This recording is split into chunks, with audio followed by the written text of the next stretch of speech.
Apakah hijrah pindah dari Makkah menuju Madinah karena perintah Allah? Siapa yang hijrah? Nabi Muhammad bersama para sahabat agar semua selamat. Allah perintah dalam Al-Quran untuk berhijrah agar selamat dalam iman. Allah perintah dalam Al-Quran untuk berhijrah agar selamat dalam iman. Assalamualaikum warahmatullahi wabarakatuh. Alhamdulillah, jumpa lagi dengan Bunda Ainun. Hari ini Bunda Ainun ingin mengajak teman-teman semua yang ada di rumah untuk mendengarkan kisah para nabi dan rasul. Pastikan teman-teman semua untuk duduk aman dan nyaman sehingga teman-teman bisa mendengar secara fokus. Nah, teman-teman,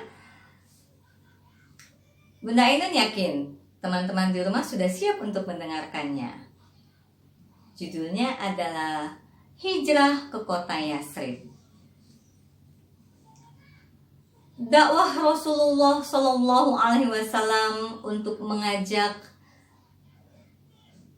menyembah Tuhan yang satu dan mengakui bahwa Muhammad adalah utusannya tidaklah mudah. Dakwahnya Rasulullah ditentang oleh kaum jahiliyah, oleh kaum kafir, sehingga membuat Nabi Muhammad harus berdakwah dengan cara sembunyi-sembunyi. Orang-orang jahiliyah dengan berbagai macam cara menghalangi apa yang dilakukan oleh Muhammad Sallallahu Alaihi Wasallam. Dakwah sembunyi-sembunyi yang dilakukan oleh Nabi Muhammad dengan penuh keikhlasan dan perjuangan, alhamdulillah satu persatu mulai diakui dan mulai mau dilakukan oleh mereka. Tapi orang-orang jahiliyah ini tidak begitu saja membiarkan dakwahnya Nabi Muhammad berjalan dengan lancar. Orang-orang kafir, orang-orang jahiliyah, semua yang tidak mau mengakui tentang kerasulannya Nabi Muhammad ini membuat kesepakatan. Mereka berkumpul, lalu mereka berdiskusi dan menjadikan satu kesepakatan, yaitu harus membinasakan, harus membunuh Muhammad, karena Muhammad ini bisa menghalangi, karena Muhammad ini bisa menghilangkan apa yang sudah dilakukan oleh nenek moyang mereka, yaitu menyembah berhala. Kalau begini caranya, apa yang sudah kita lakukan, yang sudah dilakukan oleh nenek moyang kita untuk menyembah berhala akan hilang, akan musnah disebabkan oleh ajarannya Muhammad itu. Satu persatu kaum kita masuk ke agamanya Muhammad. Ini tidak bisa dibiarkan. Kita harus membunuh Muhammad. Karena dengan cara membunuh Muhammad ini, barulah ajarannya Muhammad tidak akan berkembang, kata mereka. Ya, aku setuju. Muhammad itu penghalang. Muhammad itu sesat ajarannya. Ia sudah mengobrak-abrikan adat istiadat kita. Kita harus membunuh Muhammad. Ya, aku setuju. Aku juga mau membunuh Muhammad. Mereka menyepakati kalau Muhammad itu harus dibunuh. Tapi kapan kita bisa membunuh Muhammad? Kita sepakati untuk membunuh Muhammad pada malam nanti. Oh iya, aku setuju. Aku juga. Aku setuju kalau Muhammad nanti malam kita bunuh. Terjadilah kesepakatan kalau nanti malam Muhammad akan dibunuh. Astagfirullahaladzim. Tapi tidak akan mungkin kekasihnya Allah akan disakiti. yang sudah disepakati oleh mereka, Allah Maha mendengar. Allah pun mengutus malaikat Jibril untuk memberitahu apa yang sudah disepakati oleh orang-orang jahiliyah. Dan malam pun tiba.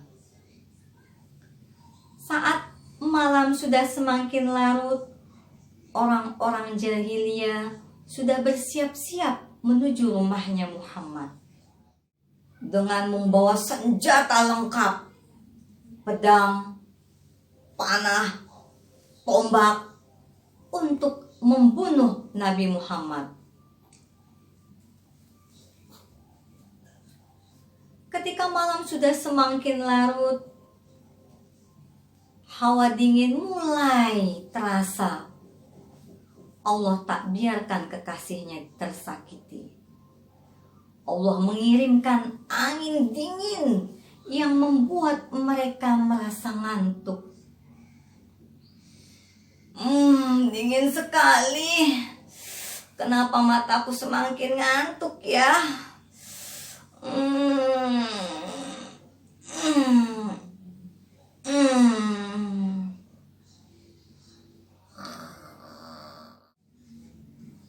Ali, masuklah engkau ke kamarku. Tidurlah engkau di atas ranjangku. Baik, ya Rasulullah, kata Ali. Ali masuk ke dalam kamarnya Rasulullah, kemudian tidur di atas ranjangnya Rasulullah. Rasulullah pun mengangkat kedua tangannya, kemudian berdoa yang diabadikan di surat Yasin ayat 9.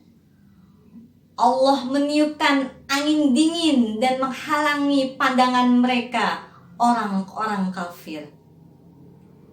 Yang terjadi di luar, orang-orang kafir itu semuanya dibuat oleh Allah matanya menjadi ngantuk dan tertidur dengan lelap.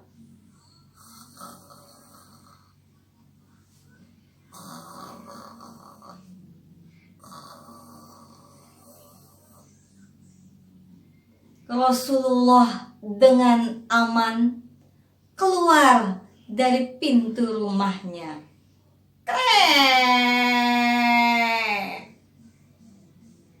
Rasulullah melihat semua pasukan jahiliyah tidak ada satupun yang terbuka matanya. Mereka semua tertidur atas pertolongannya Allah. Nabi Muhammad meninggalkan mereka yang sedang tertidur lelap.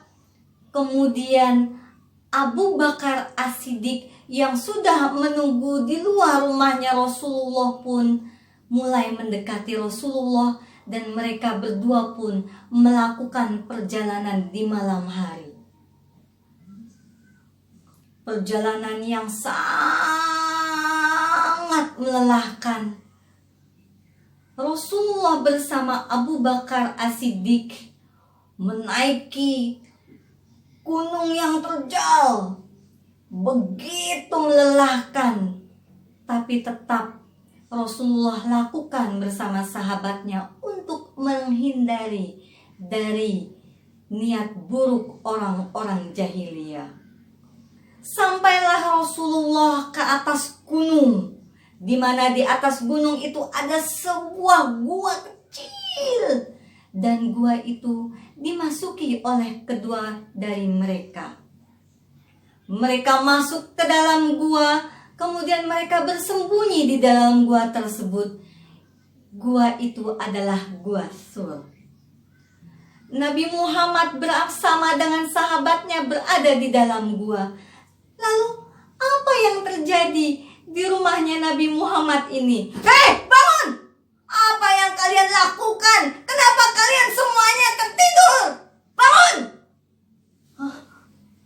Oh iya, ayo kita laksanakan apa yang sudah kita sepakati untuk membunuh Muhammad. Semua pun masuk ke dalam rumahnya Muhammad. Kemudian mereka pun mulai masuk ke dalam kamarnya Muhammad.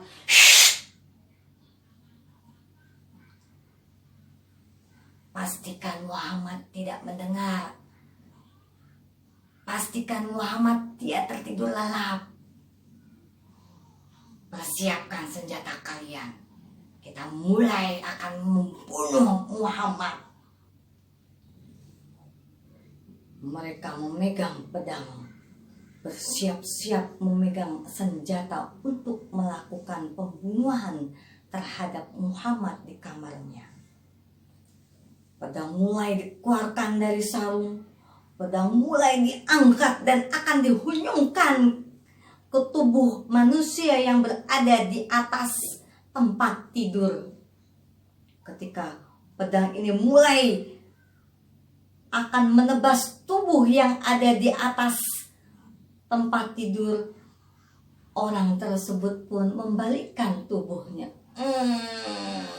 Oh! Ini bukan Muhammad, ini Ali. Ternyata Muhammad sudah keluar dari rumahnya. Kejar! Masya Allah. Mereka terkelabui. Ternyata Muhammad sudah tidak ada di rumahnya. Yang tidur di dalam kamarnya Muhammad adalah Ali. Sedangkan Nabi Muhammad sudah keluar dari rumahnya. Jangan biarkan Muhammad lolos. Kejar dia, pinta pasukan dari jahiliyah. Abu Bakar As-Siddiq jantungnya berdetak dengan kencang. Tutup, tutup. Ya Rasulullah, lihat kaki-kaki mereka berada di depan mulut gua. Kita akan ketahuan ya Rasulullah. Persembunyian kita bisa diketahui oleh mereka ya Rasulullah. Rasulullah pun menenangkan hati Abu Bakar As-Siddiq yang diabadikan dalam surat At-Taubah ayat 40. Janganlah engkau bersedih, janganlah engkau berduka cita, sesungguhnya Allah bersama kita. Apakah ada Muhammad di dalamnya? Apakah kalian sudah melihat kalau ada tanda-tanda manusia yang berada di dalam gua itu? Teriak pemimpin dari orang jahiliyah. Tidak ada Tuhan, sepertinya Muhammad tidak berada di dalam gua ini. Gua ini ditutupi oleh laba-laba dan sarang burung merpati, Tuhan. Tidak mungkin. Muhammad pasti berada di dalam gua. Tidak Tuhan, coba lihat Tuhan. Di mulut gua ini ada sarang laba-laba Tuhan. Dan ada sepasang burung merpati yang sedang mengalami telurnya Tuhan. Sepertinya tidak akan mungkin ada manusia yang masuk ke dalamnya Tuhan. Jika ada manusia yang masuk ke dalamnya, pastinya sarang laba-laba ini akan rusak Tuhan. Dan juga sarang burung merpati ini pun juga akan rusak Tuhan. Saya yakin Tuhan, pasti Muhammad tidak ada di dalamnya Tuhan. Pasti tempat ini tidak pernah dimasuki oleh manusia Tuhan. Penjelasan dari salah satu orang jahiliyah. Betul juga ya. Kita pindah. Kita cari di tempat lain. Jangan sampai Muhammad ini lepas dari penglihatan kita. Ayo, kita cari tempat lain. Pinta pemimpin orang jahiliyah. Mereka pun semua orang-orang jahiliyah yang berniat untuk tidak baik kepada Nabi Muhammad turun meninggalkan Gua Sur. Apa sebetulnya yang terjadi di luar Gua Sur? Kenapa mereka mengatakan kalau ada sarang laba-laba di depan mulut Gua Sur? Ternyata betul teman-teman. Allah memberikan pertolongan kepada Nabi Muhammad yang berada di dalamnya. bersama Abu Bakar As-Siddiq. Setelah mereka masuk berdua, mulut gua yang kecil yang hanya bisa dimasuki oleh 2 orang saja langsung diperintahkan oleh Allah, laba-laba merajut sarang di depan mulut gua. Dan Allah pun meminta untuk sepasang burung merpati membuat sarang di depan mulut gua. Masya Allah, ini di luar dari nalarnya manusia. Secepat itu Allah memerintahkan kepada makhluk ciptaannya untuk melindungi kekasihnya yang berada di dalam gua. Bukan hanya itu, Allah juga perintahkan kepada dahan pohon untuk menjulurkan ke depan mulut gua, sehingga seakan-akan tidak akan pernah ada manusia yang masuk ke dalamnya. Masya Allah, betul-betul Allah Maha Pelindung Nabi Muhammad. Selama 3 hari Nabi Muhammad bersama Abu Bakar As-Siddiq berada di dalam gua. Selama 3 hari itu pula Nabi Muhammad dibantu oleh Asma bin Abu Bakar yang selalu setiap hari dengan setia membawa makanan untuk makan mereka. Selama 3 hari orang-orang kafir mencari Nabi Muhammad tapi tidak pernah ketemu. Mereka pun merasa kesal, mereka merasa marah. Mereka mengira Nabi Muhammad berjalan sudah keluar dari kota Mekah, dan pastinya perjalanan Muhammad sudah sangat jauh. Sehingga pengejaran Nabi Muhammad pun mereka batalkan, karena mereka mengira Muhammad sudah tidak ada lagi di kota Mekah. Setelah merasa aman, setelah 3 hari Muhammad berada di dalam gua, Nabi Muhammad pun malam yang keempat keluar dari Gua Sur, kemudian melakukan perjalanan di malam harinya, yaitu ke kota Yasrib yang dikenal pada saat ini yaitu kota Madinah. Perjalanan malam itu dilakukan oleh Nabi Muhammad bersama Abu Bakar As-Siddiq menuju kota Madinah. Dan alhamdulillah Nabi Muhammad selamat bersama Abu Bakar As-Siddiq sampai ke kota Madinah. Di kota Madinah, Nabi Muhammad bersama Abu Bakar As-Siddiq diterima dengan begitu hangat oleh kaum-kaum kota Madinah. Sambutan yang luar biasa yang dilakukan oleh orang-orang kota Madinah dengan mengatakan, "Qala al-badru alaina min saniyatil wada." Selamat datang, duhai kekasih Allah Muhammad Sallallahu Alaihi Wasallam. Nah, perjalanannya Nabi Muhammad yang penuh melelahkan ini dikenal dengan tahun Hijriyah. Alhamdulillah, disitulah Nabi Muhammad meneruskan dakwahnya di kota Yasrib atau di kota Madinah.